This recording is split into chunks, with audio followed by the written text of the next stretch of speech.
نحمده ونصلي على رسوله الكريم أما بعد فأعوذ بالله من الشيطان الرجيم بسم الله الرحمن الرحيم الحمد لله رب العالمين الرحمن الرحيم مالك يوم الدين إياك نعبد وإياك نستعين اهدنا الصراط المستقيم صراط الذين أنعمت عليهم غير المغضوب عليهم ولا الضالين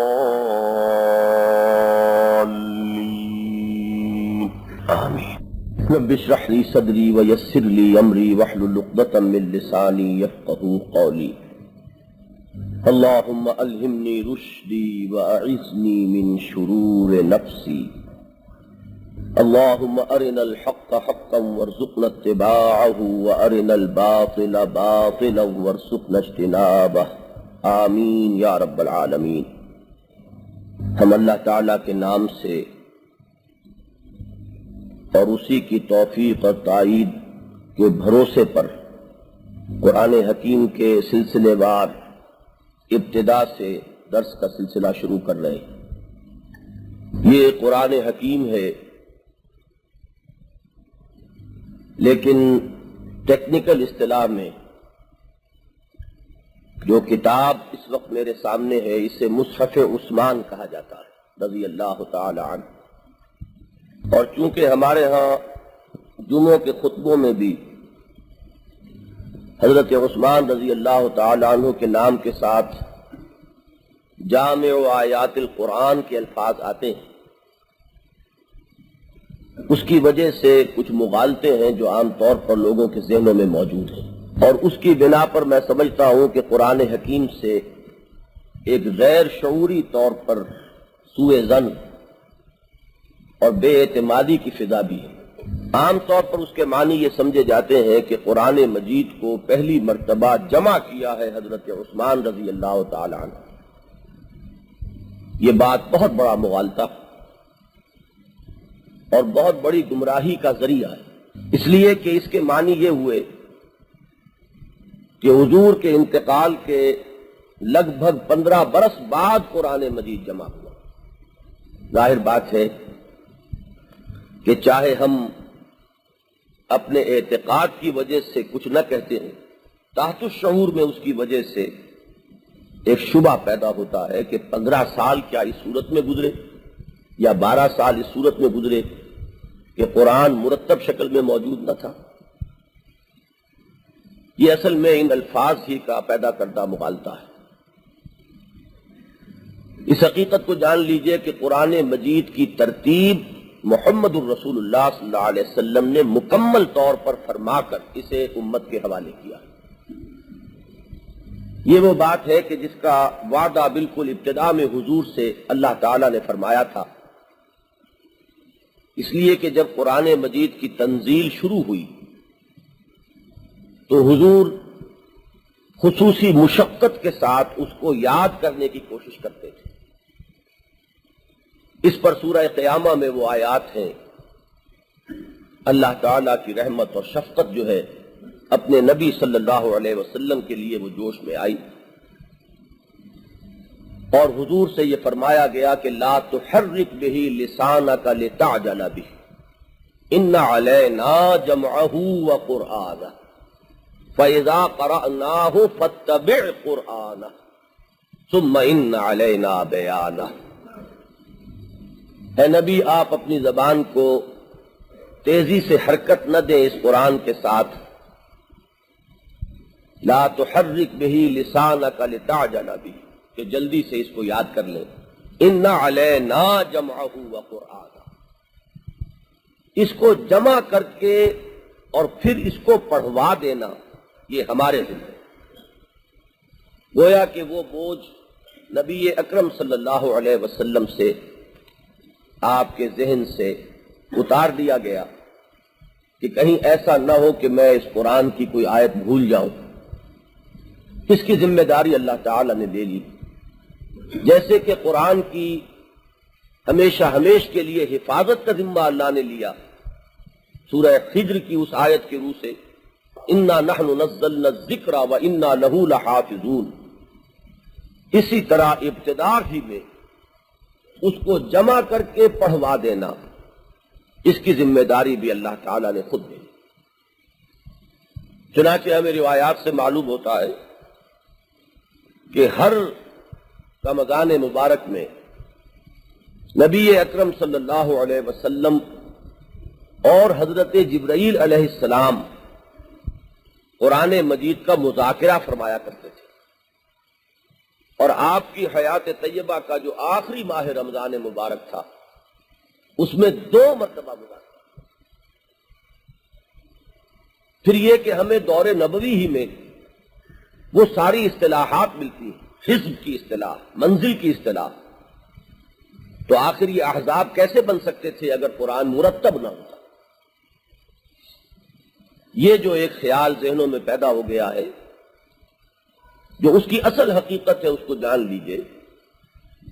عہد نبوی میں قرآن مرتب ہو چکا تھا، لیکن کسی ایک کتاب کی صورت میں جسے ما بین الدفتین کہتے ہیں، ایک مجلد کتاب کی صورت میں موجود نہیں۔ آیتیں سورتوں کی شکل میں مرتب ہو چکی تھی، سورتوں کی باہمی ترتیب معین ہو چکی تھی، اسی ترتیب کے ساتھ قرآن مجید کو نمازوں میں پڑھا جاتا تھا۔ رمضان مبارک میں خود حضور حضرت جبرائیل کے ساتھ اسی ترتیب سے اس کا مذاکرہ فرماتے تھے، لیکن یہ کہ کسی یکجا صورت میں ایک مجلد کتاب کی صورت میں قرآن مجید نہیں تھا دور نبوی میں۔ اس کو جمع قرآن کہتے ہیں۔ یہ مرحلہ بھی حضرت عثمان کی رضی اللہ تعالی عنہ عہد خلافت تک ملتوی نہیں ہوا، بلکہ یہ حضرت ابو بکر صدیق رضی اللہ تعالی عنہ کی عہد خلافت میں یہ کام ہو گیا، اس لیے کہ جنگ یمامہ میں بہت سے حفاظ شہید ہو گئے، تو ایک بڑی تشویش پیدا ہوئی۔ قرآن مجید اصل میں یہ جان لیجئے کہ اصل میں تو یہ قرآن ہے لوح محفوظ میں، بل ہوا قرآن مجید فی لوح محفوظ۔ ایک اور جگہ پر کتاب مکنون کہا گیا ہے، انہ لقرآن کریم فی کتاب مکنون لا یمسہ الا المطہرون۔ بہرحال اس کی جو پہلی جمع اور تدوین ہوئی ہے وہ لوگوں کے سینوں میں ہوئی، فی صدور الذین اوتوا العلم۔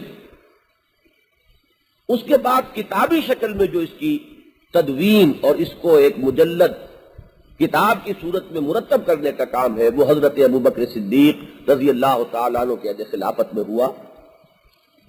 اور یہ بھی آپ کو تفصیل ملے گی کہ جب بہت سے صحابہ نے اس کی ضرورت کا احساس دلایا حضرت ابو بکر صدیق کو رضی اللہ تعالی عنہ، تو انہیں تأمل تھا، اور تأمل اس بنا پر تھا کہ یہ کام حضور نے خود اپنی حیات طیبہ میں نہیں کیا،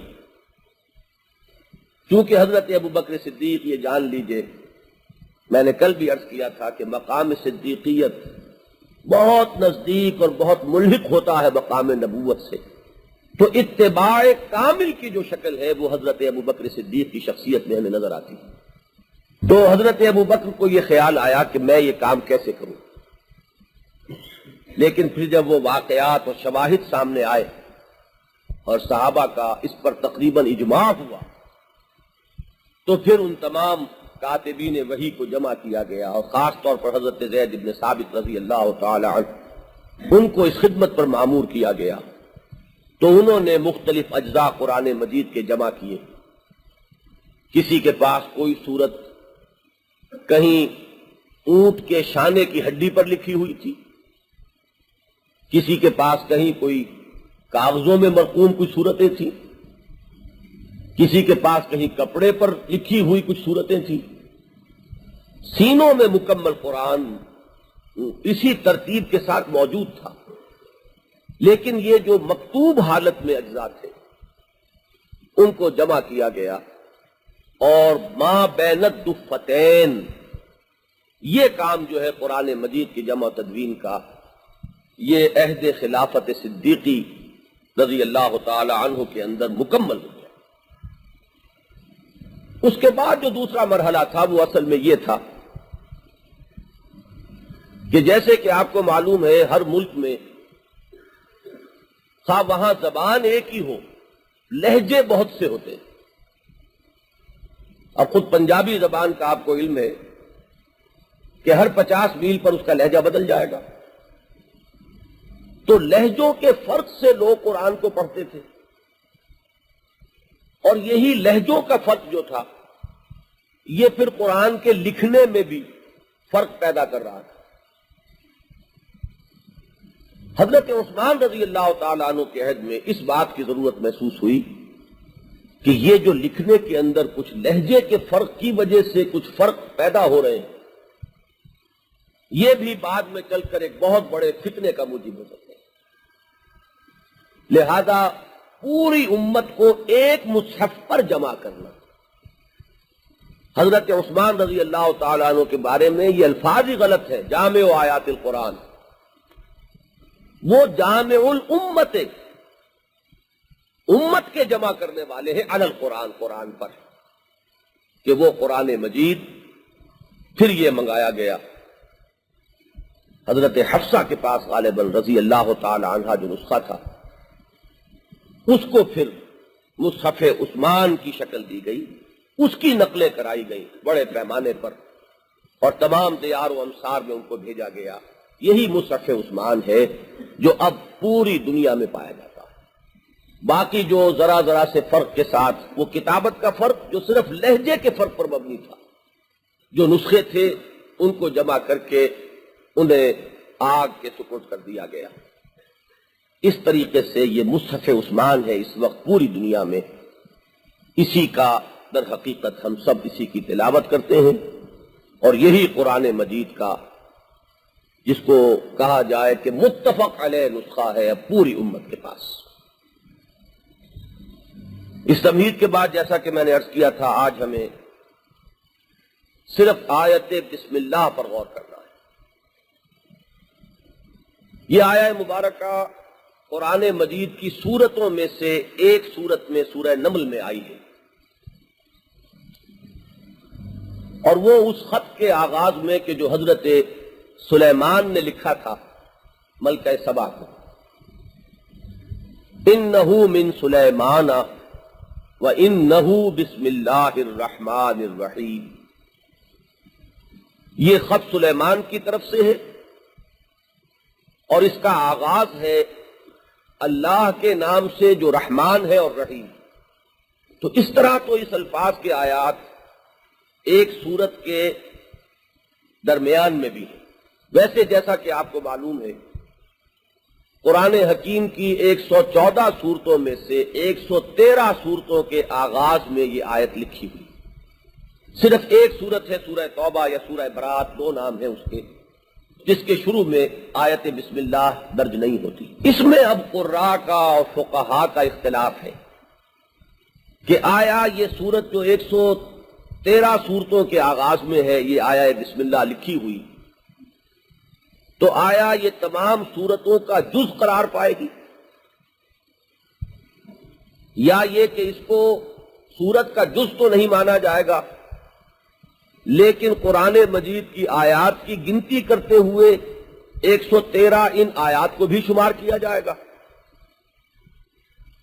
یا یہ کہ نہ یہ ان صورتوں کا جز ہے نہ یہ شمار میں آئیں گی، بلکہ یہ صرف بطور علامت درج ہے صورتوں کے فصل کے طور پر، کہ معلوم ہو جائے کہ یہاں ایک صورت ختم ہو گئی دوسری صورت شروع۔ یہ آراء موجود ہیں۔ اس میں امام شافعی رحمۃ اللہ علیہ اور ان کے شاگردوں کی رائے یہ ہے کہ ہر صورت کے شروع میں جو بسم اللہ لکھی ہوئی ہے وہ اس صورت کا جز ہے۔ یہی وجہ ہے کہ ان کے ہاں قرات میں پھر جب نماز میں سورہ فاتحہ پڑھی جاتی ہے جہری قرات کے ساتھ، تو اس جہری قرات کا آغاز ہوتا ہے بسم اللہ الرحمن الرحیم سے، اس لیے کہ ان کے نزدیک یہ آیت سورہ فاتحہ کا بھی جز ہے اور بقیہ تمام سورتوں کا بھی جز ہے۔ امام ابو حنیفہ رحمۃ اللہ علیہ اور ان کے شاگردوں کی رائے یہ ہے کہ نہیں، یہ کسی صورت کا بھی جز نہیں۔ جز تو یہ صرف اس سورہ نمل کا ہے جس کے درمیان میں یہ آئی، باقی یہ صرف بطور علامت فصل درج کی جا رہی ہے کہ معلوم ہو جائے کہ یہاں ایک صورت ختم ہو گئی اور دوسری صورت شروع ہو گئی۔ اس سورہ مبارکہ میں اللہ تعالیٰ کے 3 نام آ رہے ہیں۔ اس کے شروع میں تو ایک لفظ کو محذوف مانا جاتا ہے، اشرع، میں شروع کرتا ہوں بسم اللہ الرحمن الرحیم، اللہ کے نام سے جو رحمان ہے اور رحیم۔ با حرف جار ہے، اس کے بعد جو لفظ ہے اسے اگر علیحدہ لکھا جائے گا تو اسم لکھیں گے، لیکن جب با اس کے ساتھ آ کر جڑی ہے تو وہ حمزہ وصل ہے، وہ گر گیا ہے تو بسم بن گیا بجائے بے اسمے کے۔ اس لفظ اسم کو بھی یہاں سمجھ لیجئے، ویسے تو یہ معروف ہے، جانا پہچانا لفظ ہے، اسم کے معنی نام، لیکن یہ کہ اس کی جڑ کیا ہے، یہ کہاں سے نکلا ہے، اس کا مادہ کیا ہے؟ اس کا مادہ ہے سین، میم اور واو۔ اسی سے پھر لفظ سما بنا ہے۔ سمون کہتے ہیں بلندی کو، اور سما کے معنی بھی بلندی۔ بلندی چونکہ نمایاں ہوتی ہے، لہذا کسی بھی شے کا وہ وصف جو بہت نمایاں ہو اور جس سے اس کی پہچان ہو جائے وہ اس کا اسم قرار پائے۔ کوئی چیز جس سے پہچان میں آ جائے، جس سے اس کا تعارف ہو جائے، وہ اس کا اسم ہے۔ اللہ تعالیٰ کے اسماء جیسا کہ میں نے عرض کیا یہاں 3 آ رہے ہیں۔ سب سے پہلے اللہ، یہ قرآن مجید میں بھی اللہ کے ناموں میں سے سب سے زیادہ جو کثیر الاستعمال نام ہے وہ اللہ ہے۔ اس کے بارے میں ایک بڑا بنیادی اختلاف ہے ہمارے ہاں۔ بعض محققین کی رائے اور اس میں صوفیاء کی اکثریت، اس کا رجحان یہ ہے کہ اللہ اس میں جامد ہے، یہ کسی اور لفظ سے نکلا ہوا نہیں ہے، مشتق نہیں ہے، یہ اس میں علم ہے۔ اس میں علم وہ کہ جو کسی چیز کی علامت کے طور پر نام رکھ دیا جائے۔ لاہور، اب لاہور کہاں سے نکلا اس کی کوئی بحث نہیں ہوگی، لاہور تو بس ایک شہر کا نام ہے، ایک شہر کا اس میں علم ہے۔ چنانچہ جن لوگوں کی یہ رائے ہے وہ اسے اسم ذات قرار دے، اس کائنات کے خالق اور مالک کا اسم ذات، اور باقی تمام ناموں کو وہ صفاتی نام قرار دے۔ یہ بات ان کے طرز عمل سے مطابقت رکھتی ہے، اس لیے کہ پھر اسم ذات ہی کا ذکر یہی پھر ان کے ہاں شغل میں اور ان کے سلوک میں بڑی اہمیت کی حامل شے ہے۔ وَاذْكُرِ اسْمَ رَبِّكَ، اپنے رب کے نام کو یاد کرو۔ تو کوئی نام ایسا ممتاز ہونا چاہیے ان کی رائے میں کہ جسے اللہ کا، جسے اس ہستی کا اسم ذات قرار دیا جا سکے۔ غالباً اسی ذوق اور اسی رجحان کی وجہ سے ان کی رائے یہ بنی کہ اللہ یہ اسم جامد ہے، مشتق نہیں ہے، یہ اسم علم ہے، اسم ذات ہے اس ہستی کا جو اس کائنات کی خالق اور مالک اور رب ہے۔ لیکن دوسری رائے وہ ہے کہ جس پر اہل نحو کا تقریباً اجماع ہے، وہ اس کو بھی ایک صفاتی نام قرار دیتے ہیں اور اسے بھی مشتق مانتے ہیں۔ جیسے اللہ کے تمام صفاتی نام کسی اسم نکرہ پر، اسم صفت پر الف لام داخل کر کے بنے ہیں۔ رحمان یہ مبالغے کا صیغہ ہے، فعلان، غضبان، سکران، جوعان، عطشان، الف لام لگ گیا، الرحمن، اب یہ اللہ کا نام ہوا۔ رحیم صفت مشبہ، وہ ہستی کے جس میں مستقل صفت رحمت کی پائی جائے. اس پر الف لام داخل ہوا الرحیم، یہ اللہ کا نام ہو گیا. حی زندہ، صاحب حیات، اس پر الف لام داخل ہوا الحی، یہ اللہ کا نام ہو گیا. تو جتنے بھی نام ہیں اللہ کے وہ صفاتی ہیں. اس میں نکرہ پر الف لام داخل کر کے معرف باللام کر کے انہیں اللہ کے نام بنایا گیا. اہل نحو کی رائے یہ ہے کہ بالکل اسی طرح الہ پر الف لام داخل ہوا ہے، الالہ، اور یہاں بیچ میں سے الف جو ہے وہ حذف ہو گیا، الالہ کی بجائے اللہ بن گیا. اس طرح یہ بھی در حقیقت مشتق ہے اور یہ بھی الف لام کے داخل ہونے سے نام بنا ہے. البتہ یہ اہل نحو بھی مانتے ہیں کہ یہ اب بیہیو کرتا ہے بطور اسم علم، اس لیے کہ عربی زبان میں قاعدہ یہ ہے کہ اس میں نکرہ پر اگر یائے ندا داخل کی جائے، رحیم یا رحیمو، یا لگ جائے گا، علیم یا علیمو. لیکن الف لام والے جو اسماء ہوتے ہیں ان پر یا براہ راست نہیں لگ سکتا، بلکہ یا ایہا کہنا پڑتا ہے. انسان یا انسانو، اور جب الانسان ہوگا تو یا ایہا الانسان، یا ایہا الانسان ما غرک بربک الکریم. لیکن اللہ کا معاملہ یہ ہے کہ یہاں براہ راست یا ندا لگتی ہے، یا اللہ. تو معلوم ہوا کہ یہاں اب یہ بیہیو کر رہا ہے بطور اسم علم. میں یہ سمجھتا ہوں کہ اس طرح ان دونوں رائوں کو جمع کیا جا سکتا ہے کہ محسوس ایسا ہوتا ہے کہ اس لفظ کی اصل تو یہی ہے کہ یہ الہ پر الف لام داخل کر کے بنا، لیکن اب یہ ہر اعتبار سے اللہ کے اسم ذات کی حیثیت اختیار کر، اور یہ بیہیو کر رہا ہے اسم علم کے طور پر اس طریقے سے گویا کہ وہ دونوں رائیں جمع ہو. اب اگر تو پہلی رائے ہو تو پھر معنی اس کے کوئی ہوں گے ہی نہیں، معنی صرف وہ ذات. لاہور کے کیا معنی؟ لاہور کے معنی ایک شہر ہے جس کا نام لاہور ہے. لیکن اگر دوسری رائے ہے تو پھر معنی کا تعین کرنا پڑے گا کہ اس کا مادہ کیا ہے، یہ نکلا کہاں سے ہے، اور اسی سے پھر متعین ہوگا کہ اس کے معنی کیا ہے. اب یہ عجیب بات ہے کہ اس کے مادہ اشتقاق کے بارے میں بھی متعدد رائے ہیں، اور میرے نزدیک یہ بھی ایک بڑا معجزہ ہے کہ اس مادے کے بنیادی مفہوم میں وہ تمام چیزیں موجود ہیں جو ذات باری تعالیٰ کے ساتھ ایک ذہنی اور نفسیاتی رابطہ اور رشتہ قائم کرنے میں جتنی نسبتیں ہو سکتی ہیں وہ تمام نسبتیں اس مادے کے اصل لغوی مفہوم کے اندر پائی جائیں. چنانچہ تین رائے موجود ہیں. علیہ یا لہو سے ہے، اس کے حروف اصلی الف لام اور ہے ہے، ایک رائے یہ ہوئی. ایک رائے یہ ہے کہ یہ ولاح سے ہے، واو لام اور ہے اس کے حروف اصلیہ ہے.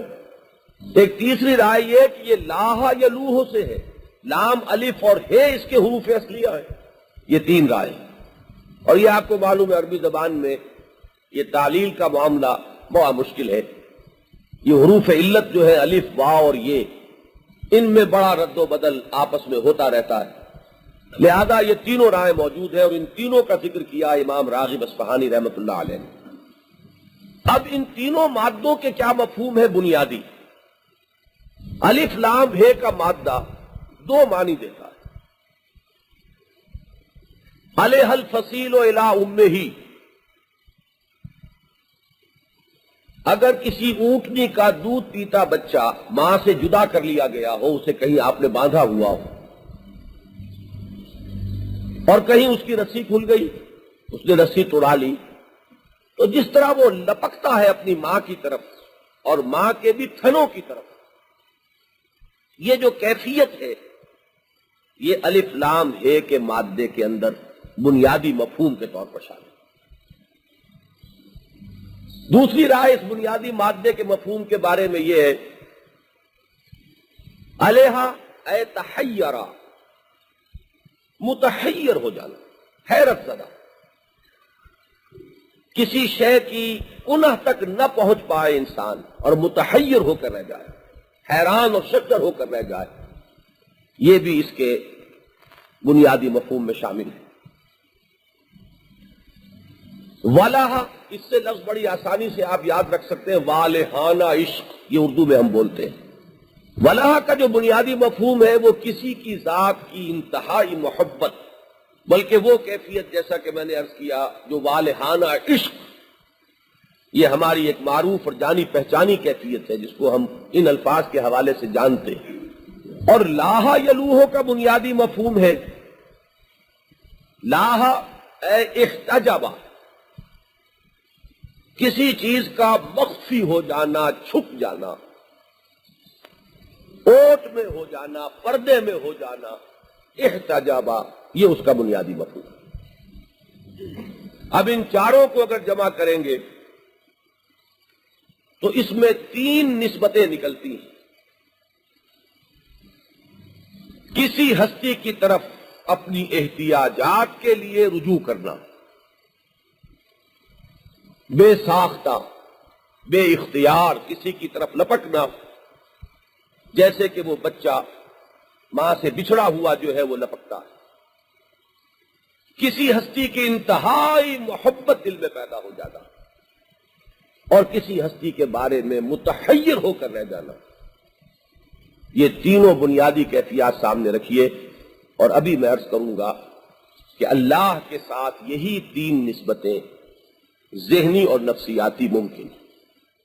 وہ ہستی کہ جسے ہم خالق کائنات اور مالک کائنات اور رب السماوات والارض ان حوالوں سے جانتے ہیں، اس کے بارے میں واقعہ یہ ہے کہ اگر تجزیہ کیا جائے تو 3 قسم کے انسان آپ کو ملیں گے اپنی ذہنی سطح کے اعتبار سے، اور وہ اپنے اس شعور کی سطح کی نسبت ہی سے اس ہستی کے ساتھ ایک ذہنی یا نفسیاتی رشتہ یا کیفیت کے حامل ہوں۔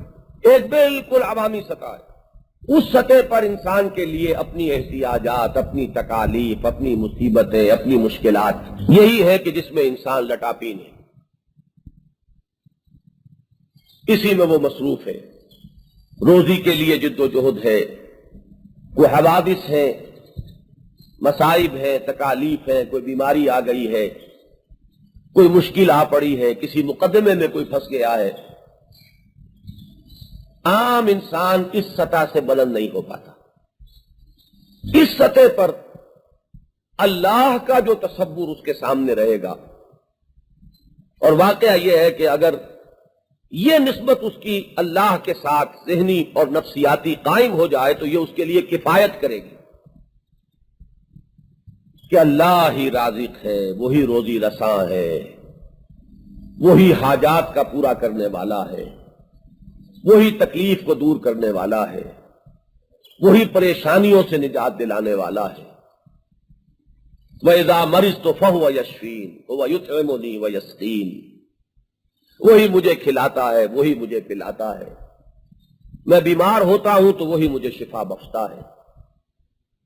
اور اسی کو ذرا ایک دوسرے اعتبار سے کہیے، کوئی روزی رساں نہیں ہے اس کے سوا، کوئی حاجت روا نہیں ہے اس کے سوا، کوئی مشکل کشا نہیں ہے اس کے سوا، کوئی تکلیف دور کرنے والا نہیں ہے اس کے سوا، کوئی شفا دینے والا نہیں ہے اس کے سوا۔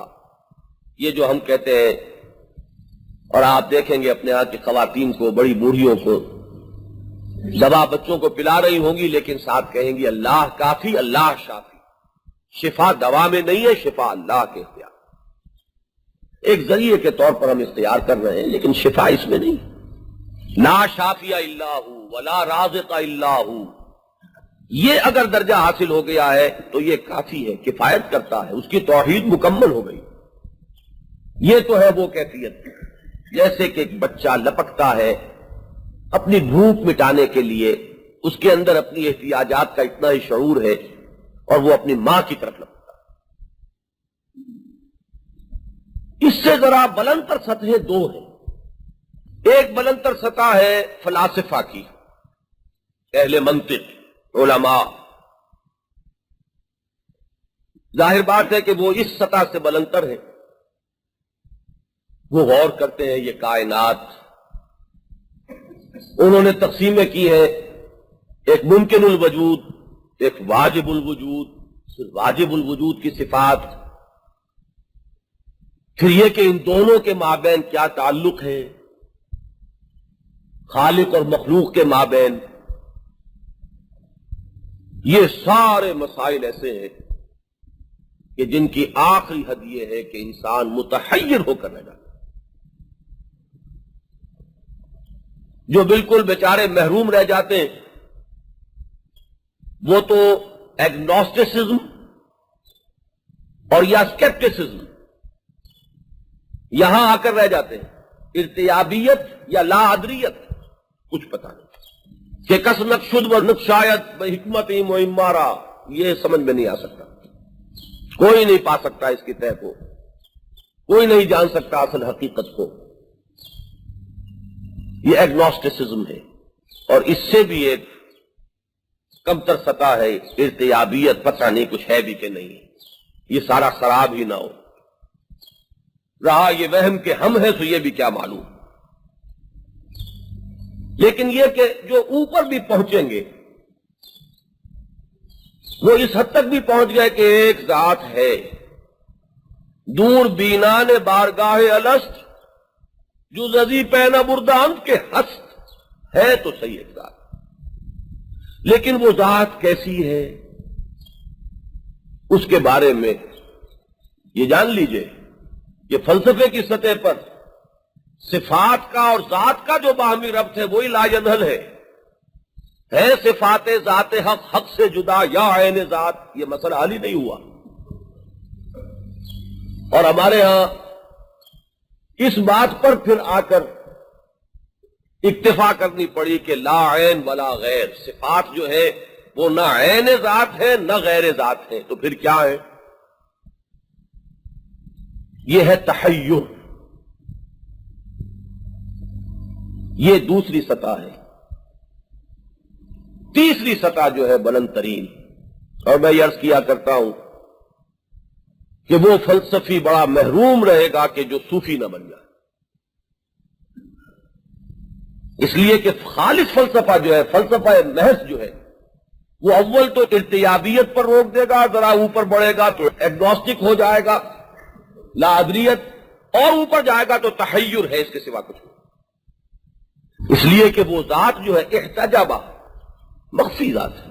اگرچہ اس کی احتجاب کی شان، مجھے الفاظ یاد آ رہے ہیں امام فخر الدین رازی رحمت اللہ علیہ کے، فسبحان الذی احتجب بشدت ظہورہ، پاک ہے وہ ذات جو چھپ گئی ہے اپنے ظہور کی شدت کے پردے میں.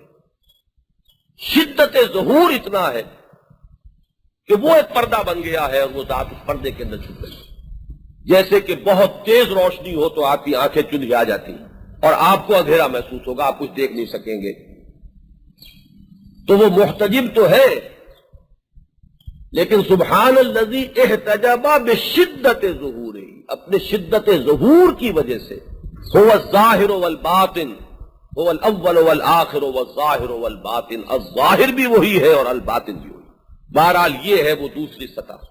اور تیسری سطح پھر یہ ہے کہ انسان کے دل میں ایک والہانہ محبت پیدا ہو.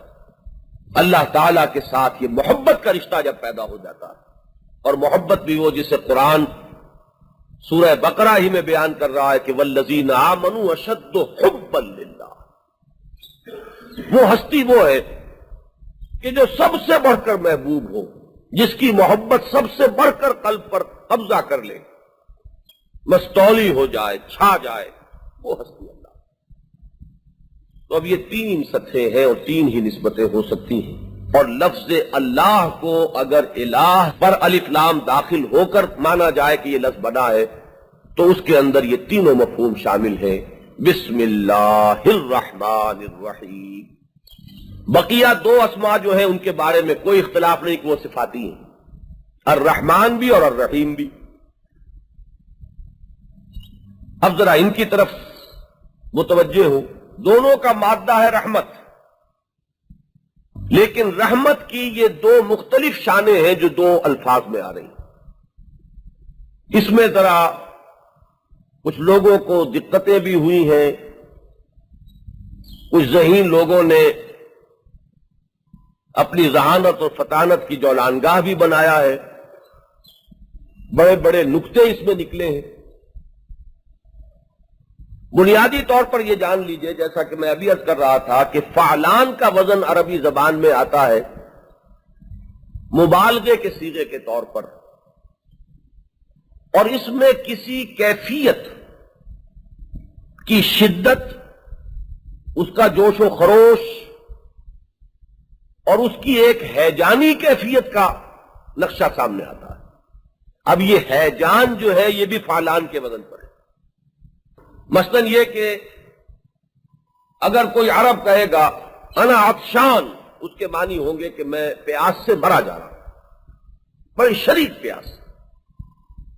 غضبان، یہ قرآن مجید میں لفظ آیا ہے حضرت موسیٰ علیہ السلام کی اس کیفیت کو ظاہر کرنے کے لیے کہ جو آپ پر طاری ہوئی جب آپ نے آ کر کوہ طور سے واپس یہ دیکھا کہ قوم بچڑے کی پرستش میں مبتلا ہو گئی. غضبان اسفا، انتہائی غضبناک. اور حضرت موسیٰ علیہ السلام جو ہے وہ آپ کو معلوم ہے کہ بڑی جلالی طبیعت کے آدمی تھے، تو ان کا مزاج جلالی اور پھر اس میں غضبان کی کیفیت. تو اس وزن پر جب لفظ آیا رحمان، تو اس میں اللہ کی رحمت کی ایک شان سامنے آ رہی ہے، جس کو ہم یوں تعبیر کر سکتے ہیں کہ جیسے ٹھاٹھے مارتا ہوا سمندر، اونچی اونچی لہریں اٹھ رہی ہیں، تموج ہو جس میں ہیجانی کیفیت ہو. اللہ کی رحمت کی وہ شان لفظ رحمان میں. البتہ اس میں ایک نقطہ اور بھی ہے، اس کیفیت میں چونکہ دوام نہیں ہوتا، اس قسم کی کیفیت آتی ہے اور چلی جاتی ہے، لہذا اس میں کچھ عارضی ہونے کی ایک معاملہ بھی پایا جاتا ہے جو دوام اور استمرار کی ضد ہے. جوش آیا لیکن یہ ہمیشہ نہیں رہتا، وہ پھر ختم ہو جاتا ہے. غضب ناکی کی کیفیت طاری ہوئی لیکن اس میں دوام نہیں ہوتا، وہ زائل بھی ہو جاتی ہے. تو ان دونوں چیزوں کو ذہن میں رکھیے، پھر میں مختلف آراء آپ کے سامنے رکھوں گا.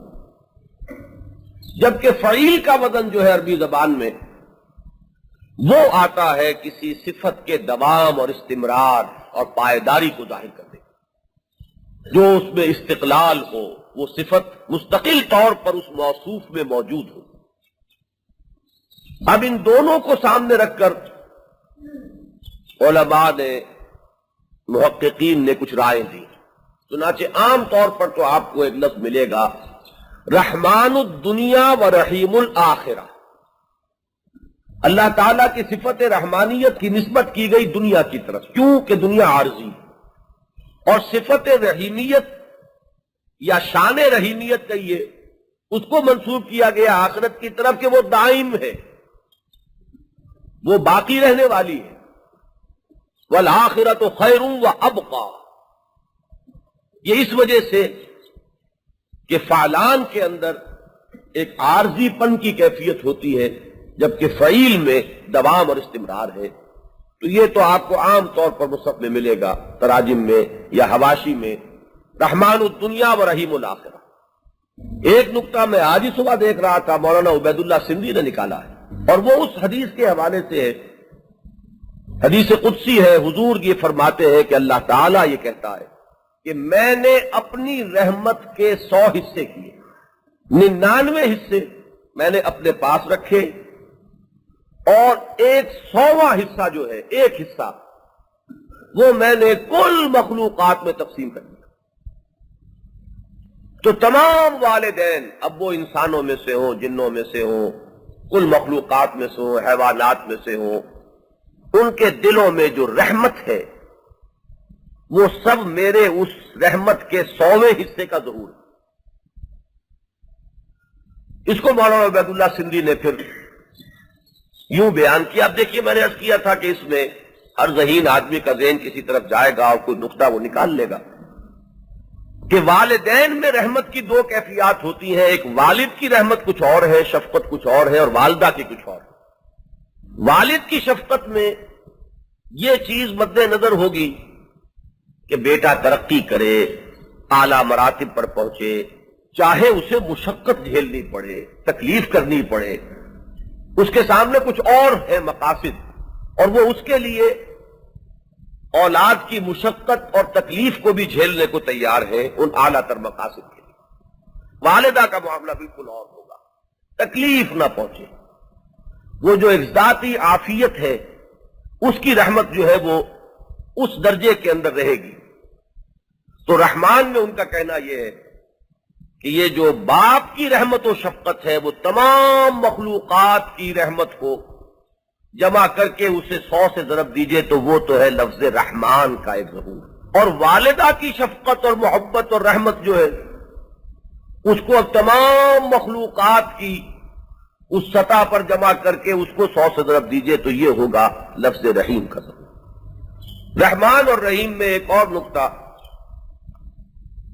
اور ان دونوں کی نسبت کو ظاہر کرنے کے لیے وہ بہت ہی پیاری تمثیل اور تشبیہ ہے کہ اگر آپ کہیں کسی سڑک سے گزر رہے ہو اور وہاں کوئی فوراً اسی وقت کوئی حادثہ ہوا ہو، بہت سے لوگ اس میں ہلاک ہو گئے، تو فرض کیجئے کہ کوئی شخص دیکھے کہ کوئی ماں ہے جو اس حادثے میں ہلاک ہو گئی ہے، لیکن اس کا دودھ پیتا بچہ جو ہے وہ اس کی چھاتی سے چمٹا ہوا ہے، وہ بچ گیا ہے. اب ہر شخص اسے اپنے اوپر طاری کرے، کیا کیفیت ہو؟ وہ کیفیت ہوگی کہ جس کے تحت ہر شخص یہ چاہے گا کہ اس بچے کی پرورش میں اپنے ذمہ لے لوں.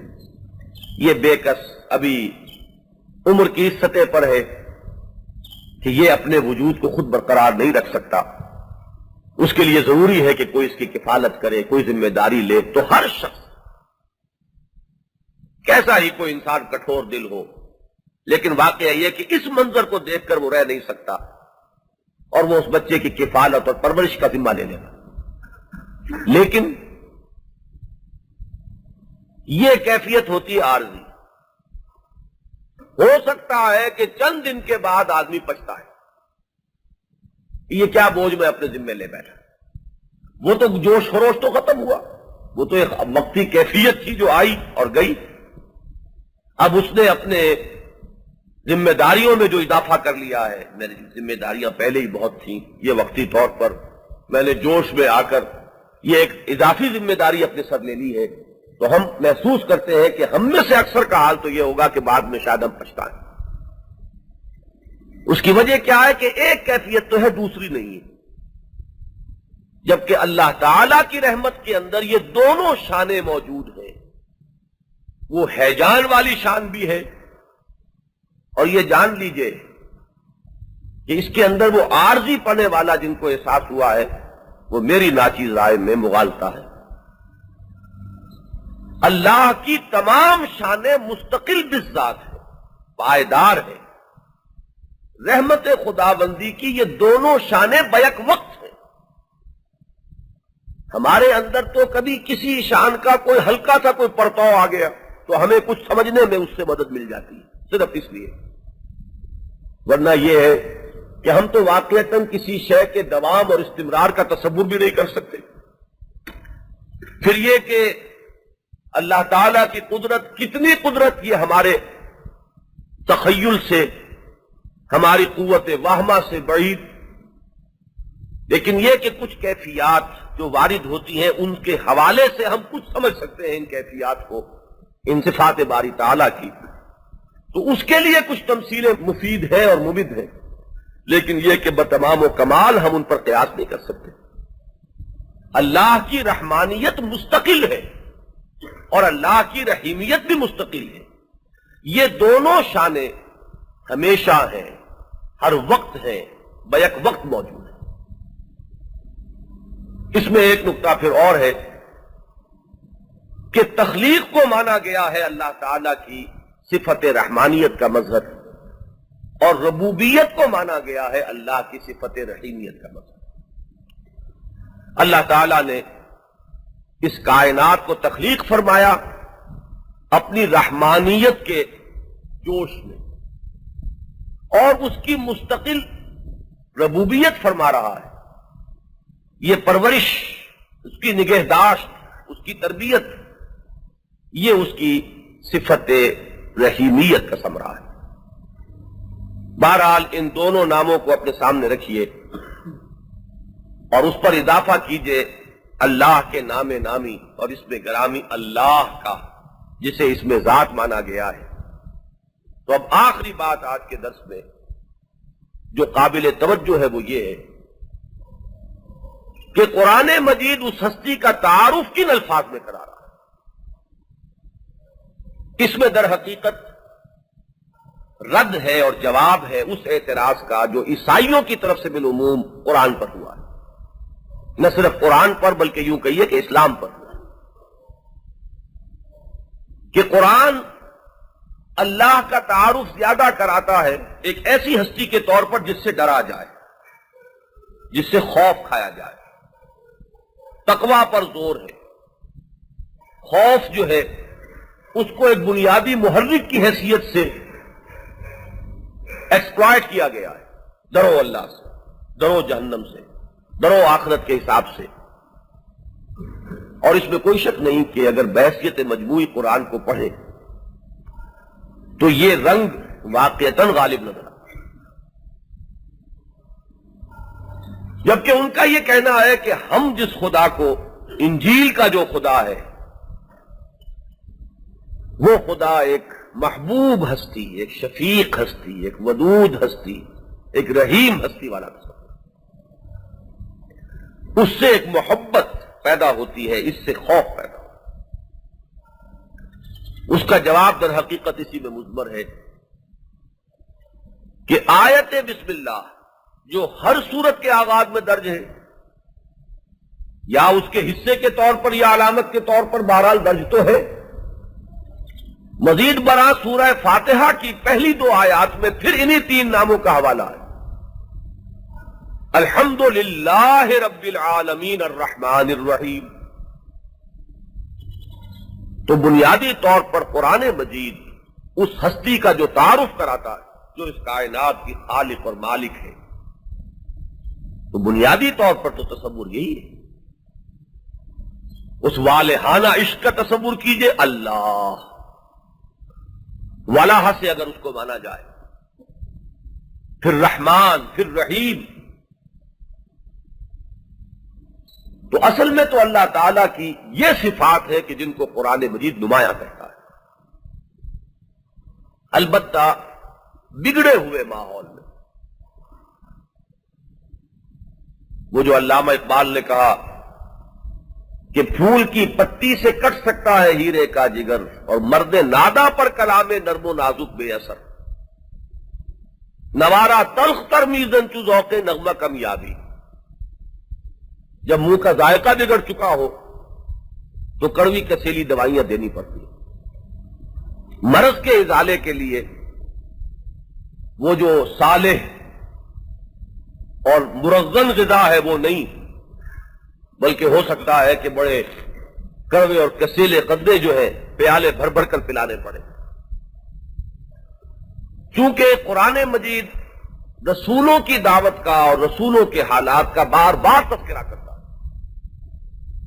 اور رسول آتے رہے اسی وقت جبکہ قوموں کا مزاج بگڑ چکا ہوتا تھا، اصلاح کی ضرورت ہوتی تھی، آخری حجت قائم کرنا مقصود ہوتا تھا۔